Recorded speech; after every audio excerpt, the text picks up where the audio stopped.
আমরা আবারও এই 2021-এর প্রথম দিনে, ইংরেজি নববর্ষের প্রথম দিনে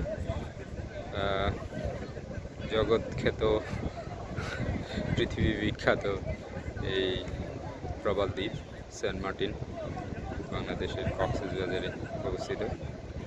অনেকেই এই বিষয়টা সম্পর্কে আমরা জানি। তো এখানে আমরা 2021-এর প্রথম দিনটি উপভোগ করার জন্য, সূর্যাস্ত দেখার জন্য হাজির হয়েছে।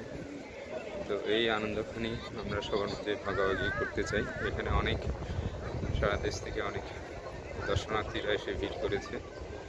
তারা গতকালকে 2020-এর শেষ সূর্যাস্ত বর্ষবিদায় জানিয়েছে, ইংরেজি বর্ষ 2020, যেটি আমাদের এই বিশ্বময় মহামারী করোনার প্রভাবে সবাই উৎকণ্ঠিত ছিল।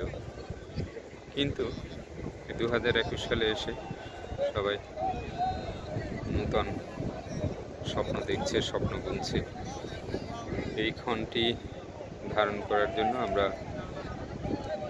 আজকে এখানে সেন্ট মার্টিনে হাজির হয়েছি এবং সেই আনন্দটা আপনাদের সাথে ভাগাভাগি। আপনারা দেখতে পাচ্ছেন সূর্যাস্তের একেবারে মাহেন্দ্র ক্ষণ। এই কিছুক্ষণের মধ্যেই আমরা 2021-এর প্রথম দিনের সূর্যটাকে বিদায় জানাবো। এখানে অনেক উৎসাহী টুরিস্টরা এখনও এই ভর সন্ধ্যায় সৈকতে ডুব দিচ্ছে। যদিও বিষয়টি অনেক ঝুঁকিপূর্ণ এবং অনেক গ্রুপ এসছে, তারা এখানে দেখতে পাচ্ছেন।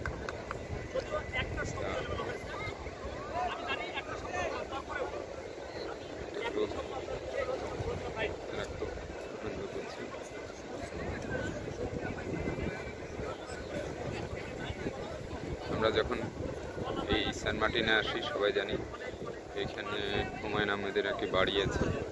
আমরা কিছুক্ষণ আগে সেই বাড়িটি যেখানে আমি এখন ক্যামেরাটা ঘুরিয়েছি, ঠিক ওই বরাবর হুমায়ুন আহমেদের